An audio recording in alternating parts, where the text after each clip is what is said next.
आदतें हैं लोगों की, ये घटना का कारण बनती हैं। यहाँ पर लोगों को मालूम है कि एक बड़ी घटना हो गई, लेकिन लोग अपनी आदत से बाज नहीं आ रहे। आप देखिए किस तरीके से पुलिसकर्मी उन्हें समझा रहे हैं, लाठी का उपयोग नहीं हो रहा, रिक्वेस्ट की जा रही है कि आप लोग नियम माने, लेकिन ये जो तस्वीरें हैं ये हालात को खराब करती हैं। आप देखिए किस तरीके से लोग बैरिकेड को डाकने की कोशिश कर रहे हैं। ऐसा कई बार हुआ, कई बार हालात को संभालने की कोशिश की गई। सूरज, जरा इधर की आप तस्वीरें दिखाइए, हम आपसे अपील करेंगे।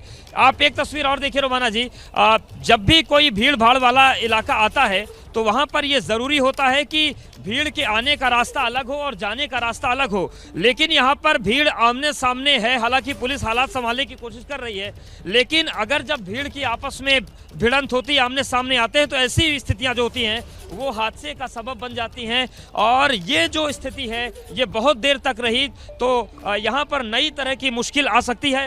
रवाना जी, बस 10 सेकंड में हम आपकी तस्वीरें दिखाते हैं। आप ये देखिए तस्वीर, भीड़ एक रास्ते से आ रही है और उसी रास्ते पे लोग जा भी रहे हैं, और यही स्थितियां जो होती हैं फिर हादसे का शक्ल लेती हैं। आप देखिए यहाँ पर जो रैपिड एक्शन फोर्स के जवान हैं लोगों को समझाने की कोशिश कर रहे हैं कि रास्ता अखाड़ों के लिए सुरक्षित है, लेकिन लोग मानने को तैयार नहीं है और थोड़ा सा कैमरा अप करेंगे तो आप देखिए जहाँ पर वो पुलिस सहायता केंद्र बना हुआ है, आप देखिए लोग उसी रास्ते से जा भी रहे हैं और उसी रास्ते में कुछ लोग आ भी रहे हैं। तो ये जो पॉइंट है संगम नोस का, ये बड़ा संवेदनशील हो गया है और इस पर अधिकारियों को जल्द से जल्द ध्यान देना पड़ेगा। इसके अलावा आप देखिए किस तरीके से पूरा सैलाब आ रहा है, लेकिन जब आमने सामने की स्थितियां बनती है तो गड़बड़ होती है। यहां पर नियम न मानने की जो आदत है ये भी मुश्किलें करी। देखिए लगातार जो सिविल डिफेंस के जवान हैं, जो रैपिड एक्शन फोर्स के जवान हैं, वो बता रहे हैं कि ये जो रास्ता है अखाड़ों के लिए आरक्षित है, यहां पर आप लोग मत जाइए। उसके बावजूद भी बड़ी संख्या में लोग खड़े हैं। और दूसरी तस्वीर आप देखिए जहां कुछ लोग जाने का इंतजार कर रहे हैं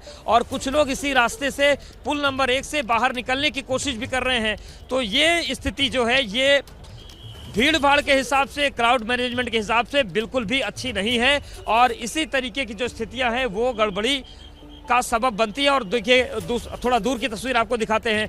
आप देखिए पूरा जो संगम नोस का इलाका है, हालांकि जहां पर भगदड़ हुई थी वो इलाका तो एकदम सामान्य हो गया है, लेकिन ये जो पॉइंट है अखाड़े की एंट्री वाला, यहां पर फिलहाल प्रशासन को ध्यान देने की जरूरत लग रही है। देखिए ना, दिक्कत यही है, वो नियम ना मानने वाली आदत, और वही नियम ना मानने वाली आदत किस तरीके से जान पर भारी पड़ सकती है इसको लेकर किसी को एहसास नहीं है। सबको सिर्फ अपनी फिक्र हो रही है, अपनी बारी की पड़ी है कि जल्दी से जल्दी हम स्नान ले लें और उसके बाद जल्दी से जल्दी हम यहां से बाहर निकल जाएं। और इसी वजह से एक ही रास्ता, उसी से श्रद्धालु जा रहे हैं, उसी से श्रद्धालु वापस आ रहे हैं, और इसीलिए बिल्कुल स्थिति जो है वो ऐसी बन गई है कि जरा सा अगर यहां पर कुछ होता है तो फिर एक और हादसे को हम तो खुद ही आमंत्रित करते हुए नजर आ रहे हैं। मेरे साथ स्टूडियो में